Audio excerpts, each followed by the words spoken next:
The plane I'm about to show you has just crashed. The front of it is completely torn off, hitting straight into a fire truck. You can see everything at the front: the inside of the plane, loose wires, broken panels, and twisted metal. In a moment, I'll show you the video of the crash. It may be disturbing. Stop, truck one, stop. Ground Unit 2384 is declaring an emergency. The flight attendants in the back are feeling ill. Because of the odor, we will need to go into any available gate at this time. Okay, roger that. Hey, this is Ed again. Do you guys have any gate for United? Because now they're declaring an emergency. They want to get out. Yeah. Let me ask them. I'll call you right back. Okay, roger that. Jet 646, LaGuardia. So it's you for GILS 4 for Jet 646. 646, number 2, clear to land 4. Close to land number 2 for Jet 646. And 2384, do you have a gate available at this time? Otherwise, we will be probably requesting air stairs. Give me 1 second. 2384. Stand by, United. Who's the vehicle needed to cross the runway? Emergency vehicles calling on ground, or are you calling on tower? Truck 1 and Company, LaGuardia Tower. Truck 1 and Company. Truck 1 and Company, LaGuardia Tower, requesting to cross 4 at Delta. Truck 1 and Company, cross 4 at Delta. Truck 1 and Company, crossing 4 at Delta.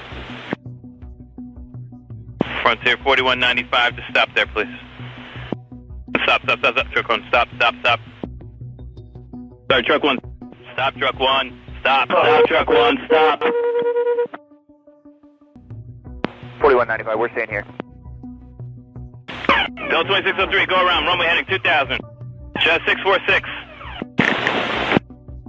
Jet 646, I see you collide with a vehicle there, just hold position. I know you can't move. The vehicles are responding to you now. Is the runway closed? Delta 2603, go around, runway heading 2000. Alright, 2000, go around, 2603. LaGuardia Tower. Tower, Carnage, to reiterate, LaGuardia Airport is closed at this time. No aircraft in or out. Okay. How does something like this happen at one of New York City's busiest airports? At least 2 people are dead and dozens more are injured. Let me walk you through it.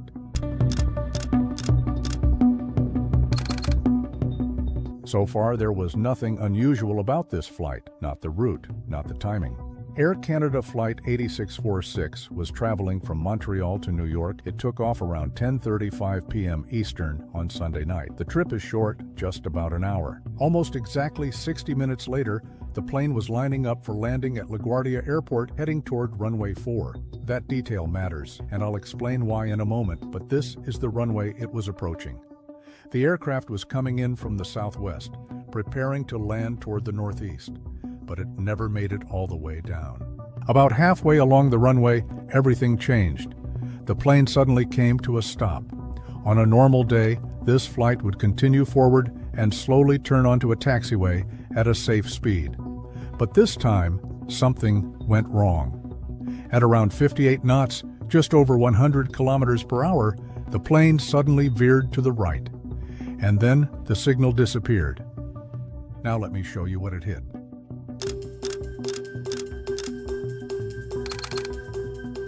Truck 1 and Company, LaGuardia Tower.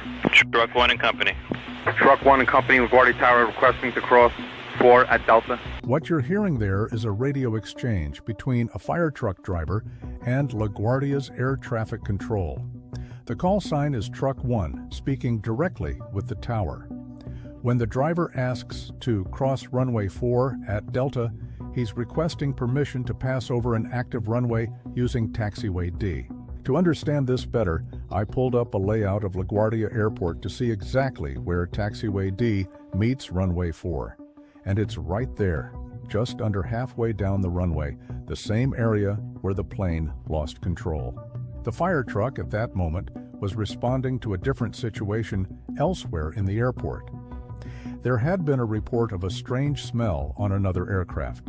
So, following normal safety procedures, the driver needed clearance from air traffic control before crossing, and from what we can hear, that clearance was given. Truck 1 and Company, LaGuardia Tower, requesting to cross 4 at Delta. Truck 1 and Company, cross 4 at Delta. Truck 1 and Company, crossing 4 at Delta. But then, less than 3 seconds later, the tower calls back. Something isn't right.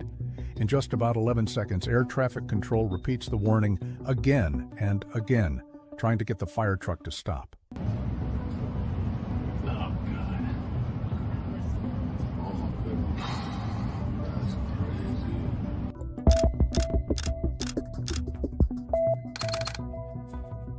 11 calls in rapid succession, urgent, desperate, but the warning comes too late. When something like this happens, one of the first things to check is the weather. Looking at the official pilot reports from that night, the crash falls right between two recorded timestamps. About 15 minutes after the incident, visibility is listed as marginal, not terrible, but far from ideal. Conditions were still within operating limits, but not perfect. So it was operational, but it wasn't great weather. It was kind of marginal weather. Light rain was falling. Visibility for pilots was around 4 miles. Winds were light, about 7 knots. The report also includes coded details, RA for rain and BR for mist. Then there's the cloud cover. A few clouds at 4,500 feet, broken layers at 9,000, and a full overcast around 11,000 feet. Once you go through the overcast layer, there may be other layers in there that are not overcast, that are what we call broken or scattered clouds. But that's good weather. The airplane would be underneath 4,500 feet on the approach. It would see lights of the airport. So it's not, the actual cloud cover is not a big deal at all. So it's really not that, the weather's not much of a factor in terms of doing the operation. There wouldn't be any sort of flying challenges based on weather that I can see. So far, none of the early findings clearly point to the weather as the main cause. Investigators will still look closely at it. They'll talk to everyone involved and analyze whether the conditions had any impact at all. But right now, there's no strong evidence suggesting the weather played a major role in this crash. That means the aircraft would have been flying below the lower cloud layer during approach. So while the weather wasn't severe, it wasn't completely clear either. What stands out even more is what happened right after the crash. Within minutes, the air traffic controller seems to take responsibility. Man, that wasn't good to watch. Yeah, I know I was here. I tried to reach out to my staff, and we were dealing with an emergency earlier, and I messed up. No, man, you did the best you could. You can hear the emotion in the voice, admitting there had been an earlier emergency and something went wrong. Another voice responds, trying to reassure him that he did what he could. And now the situation is drawing attention at the highest level. The U.S. president has already commented, suggesting this may have been the result of human error. On the plane crash that happened Terrible. They made a mistake.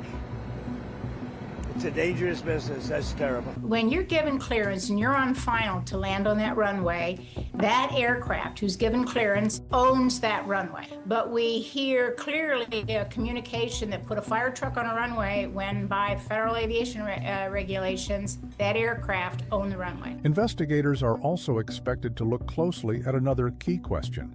Was there a shortage of air traffic control staff? Because in this case, it appears the same controller may have been handling both air traffic and ground movement at the same time. Who was doing the talking? What frequency were they talking on? And were the positions that are staffed, that should be staffed at certain levels, were they in fact people in those positions? And that's a key factor in any of these kind of investigations. Were they doing more than they're supposed to do? Or was there a coordination issue? For all my years in the FAA, staffing has always been a problem at facilities. They've always seemed to operate at the very minimal staffing amounts. It's always been difficult for controllers to get time off, to get shift changes, and that exists today. As our airports go, LaGuardia is a very well-staffed airport. We're a couple controllers short in total, but it is a well-staffed airport. I've heard the rumor that there was only one controller in the tower, and that's not accurate. It's important to remember, this crash has just happened. A full investigation could take weeks, even months, before clear answers come out. Oftentimes what we learn is information that we have at the start of an incident like this oftentimes is wrong. And so what we think we know right now, that's why it goes to the NTSB. They pressure test it, they investigate it, and then they come out with a report for all of you. But one thing is already clear. The impact was extremely violent. The kind of force needed to cause this level of damage would have been massive. In fact, some airport fire trucks can weigh as much as, or even more than, certain aircraft. Tragically, the two people who lost their lives were the pilots. As for the passengers, more than 40 were taken to the hospital, but most have already been released. And in a surprising turn, everyone inside the fire truck survived.